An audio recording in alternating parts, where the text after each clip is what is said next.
America भले ही पाकिस्तान को कंधे पर बिठाए घूमे, लेकिन यूरोप ने पाकिस्तान को धो डाला है और ऐसी धमकी दी है कि कहा है कि कंगाल हो जाओगे, कटोरा लेकर भीख मांगने लायक नहीं रहोगे। यूरोपीय संसद ने पाकिस्तान को ह्यूमन राइट्स के उल्लंघन के लिए, ह्यूमन राइट्स के वायलेशन को लेकर कड़ी फटकार लगाई है और अब की बार वो धमकी दी है कि होश फाख्ता हो गए पाकिस्तान के। यूरोपीय पार्लियामेंट ने साफ कहा है कि हालात नहीं सुधरे तो उसे यूरोपीय संघ के GSP+ व्यापार कार्यक्रम से बाहर किया जा सकता है। ये चेतावनी पाकिस्तान के लिए बड़ा आर्थिक झटका साबित हो सकती है। एक तरफ अमेरिका तमाम विवादों और टेररिज्म के आरोपों के बावजूद पाकिस्तान को कंधे पर बैठाकर घूम रहा है, दूसरी तरफ यूरोप ने पाकिस्तान को ऐसी लताड़ लगाई है कि जिससे उसकी इकोनॉमी, उसकी अर्थव्यवस्था तक डूब सकती है। दरअसल पाकिस्तान में ह्यूमन राइट्स की वायलेशन जैसी कोई चीज़ नहीं दिखती। हिंदू, ईसाई लड़कियों का अपहरण और उनका धर्मांतरण कोई नई बात नहीं है, मतलब जमकर उल्लंघन किया जाता है, वो माने या ना माने। इन्हीं मुद्दों को लेकर अब यूरोपीय संसद ने साफ चेतावनी दी है कि अगर ह्यूमन राइट्स की स्थिति में सुधार नहीं आया तो पाकिस्तान के GSP+ कार्यक्रम से मिलने वाली व्यापारिक रियायतें गंवानी पड़ सकती हैं। अगर ऐसा हुआ तो सबसे बड़ा झटका पाकिस्तान की अर्थव्यवस्था, खासकर उसके टेक्सटाइल और कपड़ा उद्योग को लगेगा, जहां से ज्यादातर इनकम पाकिस्तान को होती है। कंधा अमेरिका का है, डंडा यूरोप का है। पाकिस्तान की नई दुर्दशा आई है, ये नई तरह की दुर्दशा है। अगर देखा जाए, इमेजिन किया जाए तो क्या सीन है ये। एक तरफ दुनिया के सबसे पवित्र और मासूम देश पाकिस्तान को अमेरिका बाबू अपने मजबूत कंधों पर बिठाकर मेला घुमा रहे हैं, वहीं दूसरी तरफ यूरोप ने पीछे से आकर ऐसा कपड़ा धोने वाला डंडा बजाया है कि सीधे GSP+ की माइनस होने की कगार पर पहुंच गया है। इसे कहते हैं ऊपर अल्लाह, नीचे अमेरिका और बगल में यूरोप का चाबुक। बात सिर्फ यहीं तक नहीं है, सबसे मेन इसमें है टेक्सटाइल उद्योग का। देखिए, टेक्सटाइल उद्योग को अगर झटका लगता है तो पाकिस्तान की इकोनॉमी को सबसे बड़ा झटका होगा। अंडरवेयर बनने वाला है। पाकिस्तान का सबसे बड़ा गुरूर था कि उनका कपड़ा और टेक्सटाइल उद्योग। यूरोप को लगा है कि जिन महाशयों को खुद तमीज से कपड़े पहनना और इंसानियत की कद्र करना नहीं आया, हम उनके कपड़े क्यों खरीदें। यूरोप ने साफ कह दिया कि धर्मांतरण और अपहरण बंद करो, वरना तुम्हारे कपड़े हम यहीं उतरवा देंगे। अब अगर GSP+ का VIP पास छिन गया तो पाकिस्तान का बचा खुचा कपड़ा उद्योग सीधे टाट की बोरियों में तब्दील हो जाएगा।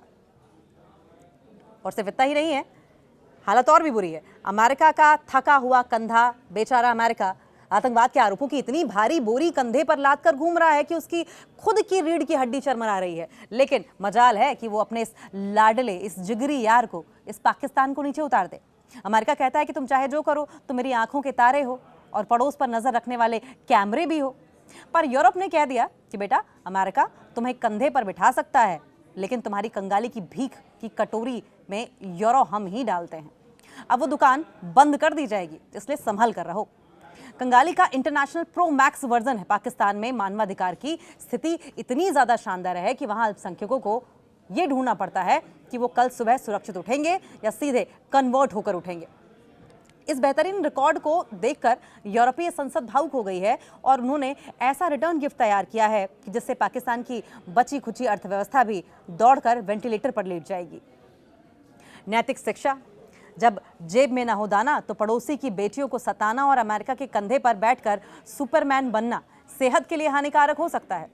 और पाकिस्तान को जितनी जल्दी बात समझ आ जाए उतना बढ़िया है। लेकिन आखिर GSP+ क्या है जिसकी धमकी यूरोप ने दी है? GSP+ यूरोपीय संघ की एक विशेष व्यापार योजना है। इसके तहत विकासशील देशों को यूरोप के बाजार में कम या जीरो टैरिफ पर सामान बेचने की इजाजत मिलती है। 2014 में पाकिस्तान को यह दर्जा मिला था और उसके बाद उसके यूरोप को होने वाले निर्यात में तेजी आई थी और आज यूरोपीय संघ उसके सबसे बड़े एक्सपोर्ट बाजारों में शामिल है। और यही कारण है कि पाकिस्तान का GSP+ स्टेटस हटना सिर्फ स्ट्रेटेजिक, सिर्फ कूटनीतिक नहीं बल्कि बड़ा आर्थिक संकट भी बन सकता है। यूरोपीय संसद ने 13 साल की ईसाई लड़की मारिया शहबाज के मामले को भी अभी चिंता का बड़ा आधार बनाया हुआ है। संसद ने उस फैसले पर सवाल उठाया जिसमें पाकिस्तान की अदालत ने कथित अपहरण, जबरन धर्म परिवर्तन और बाल विवाह को सही माना और मारिया को उसके पति के साथ रहने की इजाजत दे दी। यूरोपीय सांसदों ने पाकिस्तान से जबरन धर्म परिवर्तन और बाल विवाह पर सख्ती से रोक लगाने, दोषियों के खिलाफ निष्पक्ष जांच करने और पीड़ित लड़कियों को सुरक्षित आश्रय, कानूनी सहायता, मनोवैज्ञानिक मदद उपलब्ध कराने की मांग की है।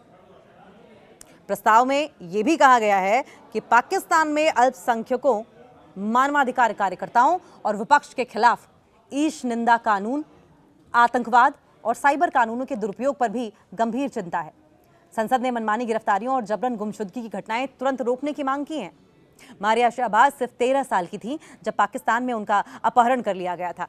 उन्हें जबरन इस्लाम कबूल करने पर मजबूर किया गया और 30 साल की व्यक्ति से उनकी जबरदस्ती शादी करा दी गई थी। इन मामलों का भी जिक्र किया गया है।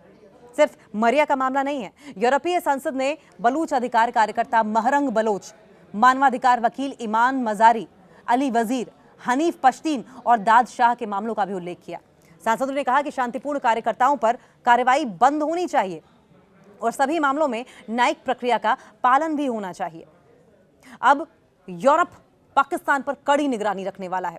यूरोपीय संसद ने यूरोपीय आयोग और यूरोपीय बाह्य कार्रवाई सेवा से ये कहा है कि पाकिस्तान के साथ होने वाली अगली जीएसपी प्लस मॉनिटरिंग बातचीत में इन मुद्दों को सबसे ऊपर रखा जाएगा। साथ ही ये भी कहा गया कि पाकिस्तान अंतर्राष्ट्रीय संधियों का कितना पालन कर रहा है, इसकी बारीकी से समीक्षा की जाए और इसी आधार पर तय होगा कि उसे आगे भी जीएसपी प्लस का लाभ मिलता रहेगा या फिर नहीं मिलेगा।